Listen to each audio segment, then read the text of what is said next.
तो हम लोगों ने ये भी देख लिया था, हठयोग के बिना राजयोग संभव नहीं है और राजयोग के बिना हठयोग संभव नहीं है। उसके बाद हम लोगों ने ये भी देख लिया था कि हठयोग का अभ्यास क्यों किया जाता है, तो राजयोग के लिए किया जाता है। जो हम लोगों ने हठयोग का अभ्यास किया उसके लक्षण प्राप्त हो रहे हैं शरीर पर, मन पर, तो वो कैसे पता चलेगा? तो स्वात्मा राम जी हठ प्रदीपिका में कहते हैं कि हठ सिद्धि के लक्षण हैं। तो पहला है वपुः कृशत्वं। वपुः कृशत्वं वदने प्रसन्नता, नाद स्फुटत्वं, नयने सुनिर्मले, आरोगता बिंदुजयो, अग्निदीपनम, नारी विशुद्धिर, हठ सिद्धि लक्षणम। वपुः कृशत्वं मतलब होता है, वपुः मतलब होता है शरीर, कृशत्वं मतलब होता है कुश के समान सुडौल। जैसे कुश का पौधा होता है जो पूजा पाठ में काम आता है, वो बिल्कुल सुडौल होता है, तीक्ष्ण होता है। तो जब हम हठयोग का अभ्यास करते हैं तो हमारा शरीर भी सुडौल हो जाता है कुश के समान। दूसरा है वदने प्रसन्नता। वदने मतलब होता है चेहरा, चेहरा आपका जो फेस है, जो चेहरा है उसको वदने कहते हैं। चेहरे पर प्रसन्नता का भाव आ जाता है। ऐसा नहीं बिना मतलब का हम दांत निकाल कर बैठे हैं, वो भी नहीं। एकदम स्वाभाविक प्रसन्नता, ऐसी प्रसन्नता जैसे छोटा बच्चा होता है, बिल्कुल छोटा बच्चा, उसके चेहरे पर, बिना हंसे हुए चेहरे पर भी उसके जो प्रसन्नता होती है वो वाली प्रसन्नता होती है, बदने प्रसन्नता, सम स्थिति वाली प्रसन्नता। नाद स्फुटत्वं, नाद सुनाई देने लगता है, आपके अंदर से ही नाद की स्पष्ट आवाज सुनाई देगी आपको, दूसरा नहीं सुनेगा, सामने वाला आपको खुद सुनाई देगा। नयने सुनिर्मले, आंखें निर्मल हो जाएंगी। आंखें निर्मल हो जाएंगी, एक तो सुंदर भी हो जाएंगी। दूसरा, निर्मल का मतलब ये नहीं है कि ऐसे सुंदर हो जाएंगी सामने वाला कहेगा देखो इनकी आंखें कितनी सुंदर है। नयने सुनिर्मले का अर्थ, जो आध्यात्मिक अर्थ है, वो ये है कि आपकी आंखें अब कोई भी ऐसी चीज को नहीं देखेंगी जिसकी जरूरत नहीं है या जो आपके योग के मार्ग में बाधक है। तो नयन जो है आपके हमेशा अच्छी चीजें, योग मार्ग में साधक चीजें ही देखेंगी, तो इसलिए नयन आपके, आंखें आपकी निर्मल हो जाएंगी। आरोग्यता होता है शरीर निरोगी हो जाएगा, आरोग्यता मतलब रोग सारे खत्म हो जाएंगे। बिंदुजय की स्थिति हो जाएगी, वीर्य और रज पर कंट्रोल हो जाएगा। बिंदुजय दोनों लोगों के लिए है, पुरुष और स्त्री दोनों के लिए है। बिंदुजय, वीर्य और रज पर कंट्रोल, साधारण भाषा में यही कहा गया है। लेकिन बिंदु से सिर्फ वीर्य और रज से संबंधित ये नहीं है। बिंदु जो है वो जो आपके चंद्रमा से, यानी कि आपके चंद्रमा से जो अमृत का रस टपकता है, जिसको अमर वारुणी भी कहा जाता है, वो अमर वारुणी रस को भी बिंदु कहा गया है। और कई जगहों पर यह कहा गया कि बिंदु ही वीर्य, बिंदु ही रज है। तो बिंदु पर कंट्रोल हो जाता है, बिंदु जय की स्थिति आ जाती है। अग्निदीपनम, शरीर में जितनी अग्नियां हैं सभी अग्नियां सम स्थिति में हो जाती हैं, बैलेंस हो जाती हैं। शरीर में 13 अग्नियां हैं, वो बैलेंस हो जाती हैं। नारियों की शुद्धि हो जाती है। नारी विशुद्धिर कहा गया ना, नारी विशुद्धिर हर सिद्धि लक्षणम। तो नारियां जितनी हैं आपके 72,000 नारियां बताई गई हैं हठ प्रदीपिका में, तो 72,000 नारियां शुद्ध हो जाती हैं। ये 8 जो है आपके बताए गए हैं। क्या? हठ सिद्धि के लक्षण, हठ सिद्धि के 8 लक्षण बताए गए हैं। एक बार फिर से देख लीजिए। बपुः कृशत्वं, वदने प्रसन्नता, नाद स्फुटत्वं, नयने सुनिर्मले, आरोग्यता, बिंदुजय, अग्निदीपनम और नारी विशुद्धिर। तो इसको 3 से 4 बार पढ़ेंगे, बोल बोल कर पढ़ेंगे तो चित्त में ये बैठ जाता है। फिर जब एग्जाम में आपके ये सामने आएगा क्वेश्चन, तो आप ये समझ जाओगे कि पहला वाला, कई बार इसको सीक्वेंस में दे देता है, सीक्वेंस में सजाएं। इस बार तो क्वेश्चन आया भी हुआ था, कई क्वेश्चन ऐसे कि सीक्वेंस में सजाएं। तो आप समझ जाओगे, पहले शरीर सुडौल हो जाएगा, पहला तो यही हो जाएगा, फिर चेहरे पे प्रसन्नता आएगी, फिर नाद का सुनाई देने लगेगा, आंखें निर्मल हो जाएंगी, शरीर निरोगी हो जाएगा, बिंदुजय हो जाएगा, अब सभी अग्नियां समस्थिति में हो जाएंगे, नाड़ियों की शुद्धि हो जाएगी। अब हम आगे बढ़ते हैं। देखिए नवंबर 2021 में ये सवाल आया था। हठ प्रदीपिका के अनुसार सूर्यभेदी प्राणायाम के लाभ हैं। ये अभी हम लोगों ने कल परसों पढ़ा था ना। तो हठ प्रदीपिका के अनुसार सूर्यभेदी प्राणायाम के लाभ कौन से हैं, अब थोड़े से क्वेश्चन देख लेते हैं। कपाल शोधन, कफनाश, जठराग्नि प्रदीप्त करता है, कृमि दोषों को दूर करता है, सृष्टि और संहार की क्षमता बढ़ता है। अभी बताइए सूर्य भेदी प्राणायाम के कौन कौन से लाभ बताए गए थे? 1 और 4 होगा। One two four sir second third and fourth. नहीं सेकंड भी होगा सर। हाँ? फर्स्ट सेकंड कपाल शोधन फर्स्ट और फोर्थ। ठीक है, तो ना तरह से 4 होगा, सिर्फ कपावात दोष गलन है, कृमि दोष हो रही है, तो इसमें हाथ कंगन को आरसी क्या, परहेज को फारसी क्या, हम आ जाते हैं देख लेते हैं। सूर्यभेदी प्राणायाम जहां हम लोगों ने देखा था, ये देखिए सूर्यभेदी प्राणायाम हमारा पहला ही है, इसमें देखिए क्या लिखा हुआ है। ये है ना, कपाल शोधन, वात दोष खत्म और कृमि दोष का नाश हो गया ना। तो कपाल शोधन और कृमि दोष पहला और चौथा, ठीक है। तो पहला और चौथा, डी वाला आंसर आपका सही आंसर हो। काल के भय से ब्रह्मा आदि देवता कौन सा अभ्यास करते हैं? प्राणायाम का। प्राणायाम। हठ प्रदीपिका में से कौन सा कुंभक नहीं है, इसमें बताइए कौन सा कुंभक नहीं है? चंद्रवेदी। मैसेज में भी डालिए, सब लोग बोलेंगे तो इतने लोग हैं दिक्कत हो जाएगी। बहुत बढ़िया, अक्षय जी 4, रामानंद जी सही बात। अगला क्वेश्चन हमारे स्क्रीन पर है, हठ प्रदीपिका में प्राणायाम के दौरान बंध का क्रम क्या है? जालंधर बंद, पहला जालंधर बंद, मूल बंद, उद्यान बंद, मूल बंद, उद्यान बंद, जालंधर बंद। तीसरा है जालंधर बंद, उद्यान बंद, मूल बंद। पहला सही है, पहले जालंधर फिर मूल बंद फिर उद्यान बंद। हाँ अच्छा, एक चीज ध्यान दीजिएगा, हठ प्रदीपिका में प्राणायाम के दौरान पूछा जा रहा है, और इसी में ना एक अभी हम लोग जो मुद्रा बंद पढ़ेंगे तो उसमें अलग क्रम बताया गया है। मुद्रा बंद में तीनों बंद का क्रम अलग बताया गया है और प्राणायाम के दौरान क्रम अलग बताया गया है, इसका ध्यान रखेंगे। तो ये हमने प्राणायाम का पूछा, तो इसमें क्या था, पूरक के अंत में पूरकांते जालंधर लगाना है, फिर मूलबंद लगाना है, और फिर कहा गया है रेचक के शुरू में, कुंभक के अंत में और रेचक के शुरू में कौन सा, उद्यान बंद। तो कौन सा आंसर होगा? पहला वाला आंसर, पहला। ठीक है, अभी ये क्वेश्चन 2023 के दिसंबर में, ठीक अभी जो एग्जाम हुआ था उसमें भी पूछा गया था, तो वो अभी दिखाता हूँ आपको। हठ प्रदीपिका के मुताबिक सूर्यभेदी प्राणायाम के क्या लाभ हैं? हठ प्रदीपिका के मुताबिक पहला वाला पहला वाला, कपाल शोधन, वात दोष और कृमि दोष, ठीक है। हठ प्रदीपिका के मुताबिक किस प्राणायाम का अभ्यास उठते बैठते कभी भी करना चाहिए? उज्जयी। पल्लवी जी, श्वेता ओके जी, दीपाली जी, नैन्सी जी उज्जयी, सोमपीठी जी, अक्षय जी, सब लोग कह रहे हैं उज्जयी का अभ्यास। कोशिश कीजिए ज्यादा से ज्यादा मैसेज में हो। किस कुंभक के अभ्यास से साधक दूसरा कामदेव जैसा हो जाता है? नेहा जोशी जी बताइए। सर शीतकारी प्राणायाम के अभ्यास। शीतकारी से, बहुत बढ़िया, बाकी लोग मैसेज में भी सही बता रहे हैं, बहुत सुंदर, शीतकारी से, ठीक है। किस कुंभक के अभ्यास से साधक में सृष्टि संहार की क्षमता आ जाती है?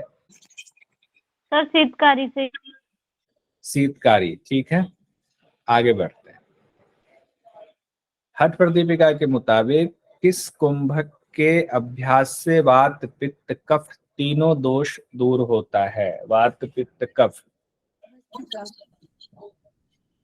भस्त्रिका, भ्रामरी, मूर्छा, प्लावनी।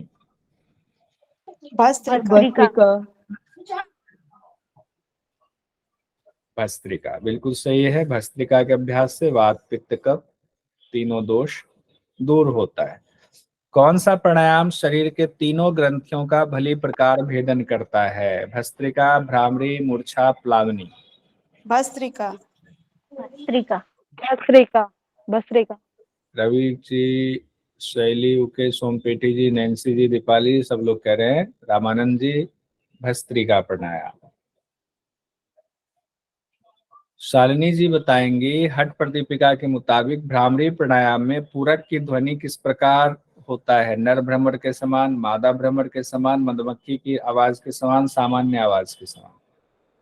शालिनी जी बोलेंगी, बाकी लोग मैसेज में डालें। सर नर भ्रमर के समान। नर भ्रमर के समान बिल्कुल सही। हठ प्रदीपिका के मुताबिक श्वेता जी जवाब देंगे। हठ प्रदीपिका के मुताबिक भ्रामरी प्राणायाम में रेचक की ध्वनि किस प्रकार होता है? रेचक। सर मादा भ्रमर।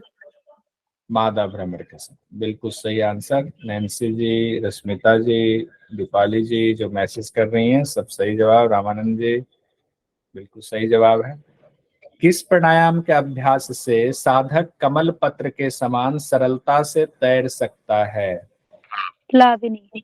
अरे वाह, सब लोगों का सही आंसर आ रहा मैसेज में। श्वेता जी, दीपाली जी, रिया जी, सोमपीठी जी, ज्योति जी, रामानंद राउत जी, रश्मिता जी बिल्कुल सही जवाब है। बिना रेचक और पूरक के वायु धारण करना कौन सा कुंभक कहलाता है? ज्योति जी बताएंगी, बाकी लोग मैसेज करेंगे।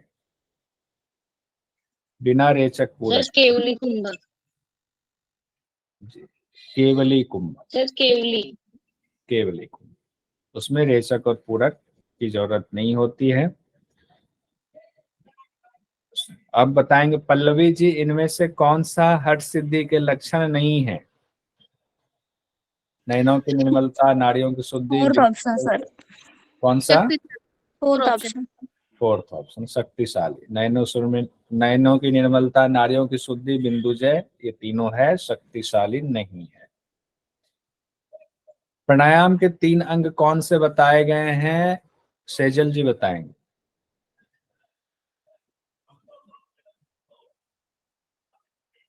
प्राणायाम के 3 अंग। निरुचि जी ने मैसेज में लिखा है पूरक, रेचक, कुंभक, तो यही है सही आंसर। पूरक, रेचक और कुंभक प्राणायाम के 3 अंग बताए। तीनों अंगों वाला प्राणायाम कितनी तरह का होता है? तो 8 तरह का बताया गया है, यानी कि उसमें भी तीनों अंगों वाला बताया गया है, सहित और केवली। सहित में 8 बताए गए हैं। ठीक है, ऐसे आप तीनों अंगों वाला प्राणायाम सहित और केवली। सहित में 8 हुआ, 8 को तब तक करते रहेंगे जब तक केवली की सिद्धि ना हो जाए। हठ प्रतिपिका के मुताबिक भस्त्रिका प्राणायाम के दौरान कौन सा आसन लगाना चाहिए? इसमें कुछ कहा गया था क्या? रामानंद जी? सर पद्मासन। पद्मासन। पद्मासन कहा गया था, साफ साफ कहा गया था पद्मासन। और ये भी कहा गया था सभी रोगों का नाश करने वाला पद्मासन है। देखिए, नवंबर 2021 में क्वेश्चन आया था, हठ प्रदीपिका के अनुसार पथ्य आहार के घटक नहीं है। पथ्य नहीं है, तो इसमें से बताइए पथ्य कौन कौन नहीं है? तो इसमें है आंसर, साठी चावल तो खाना है, दही नहीं खाना है, शहद खाना है, मिश्री खाना है, तिल खाना था क्या? No sir. नहीं खाना है सर।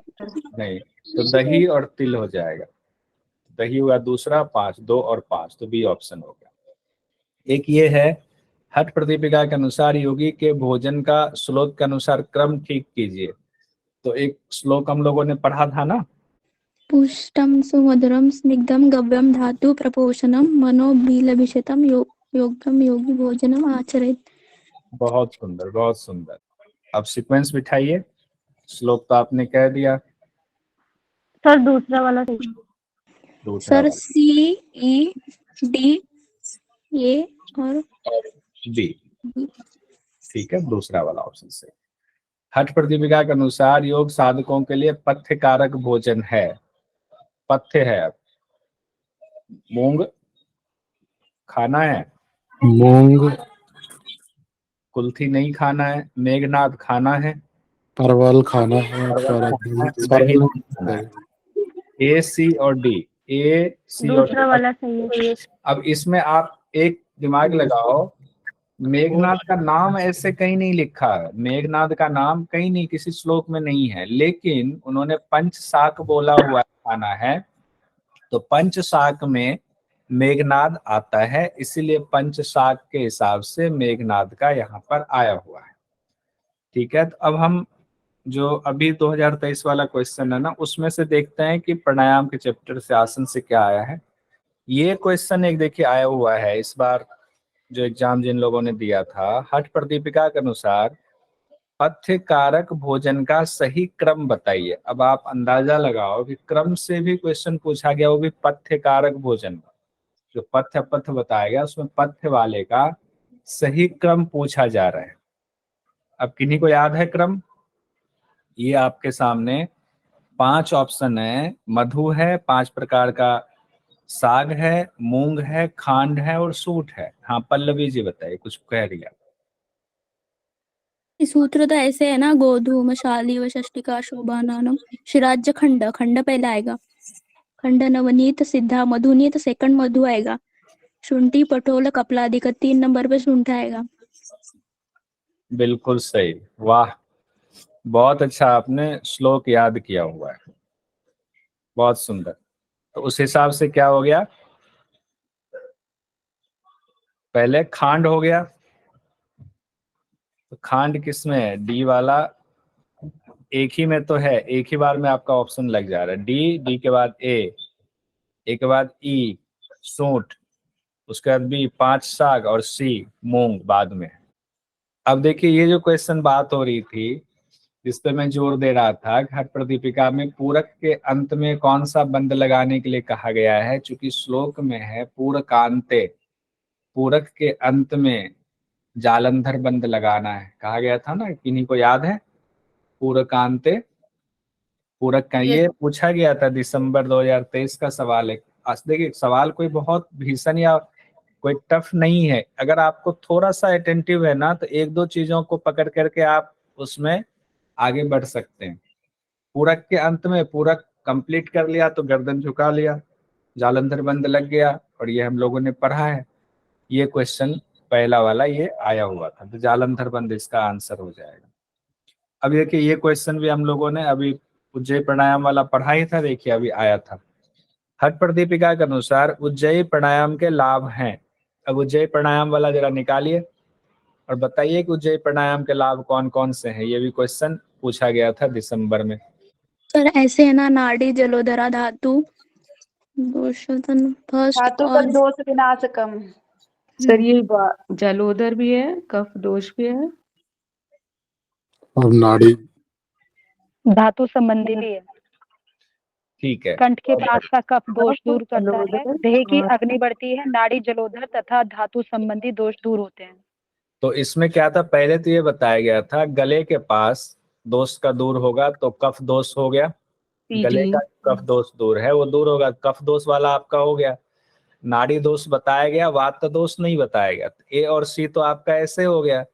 जलोदर बताया गया है, तो ए, सी और डी, देखिए ए, सी और डी पहला वाला ही ऑप्शन आपका सही हो जा रहा है। कौन सा नहीं है इसमें?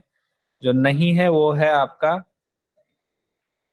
एक सेकेंड, वात दोष नहीं है और क्षुधा तृषा नाश वाला नहीं है।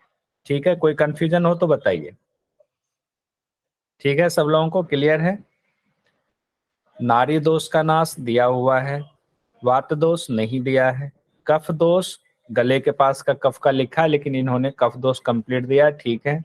जलोदर दिया हुआ है, ये 3 हो गया, ए, सी, डी। आगे बढ़ते हैं। अब देखिए ये क्वेश्चन भी हम लोग पढ़ चुके हैं और ये क्वेश्चन भी आया हुआ था, मैंने क्वेश्चन आईडी भी ऊपर लिखा हुआ, खैर उससे बहुत फर्क नहीं पड़ेगा। क्वेश्चन ये था, हठ प्रदीपिका के श्लोकानुसार वायु के कुपित होने पर होने वाले रोगों का क्रम बताइए। रोग तो आप बता देंगे लेकिन इसका क्रम बताना, क्रम पूछ दिया है। तो हम लोगों ने ये याद किया था उस दिन। पहले क्या था?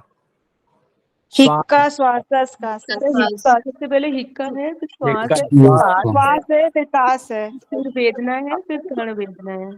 हिक्का, श्वास, कास, फिर सिर सिर वेदना, वेदना। कर्ण वेदना। कर्ण वेदना।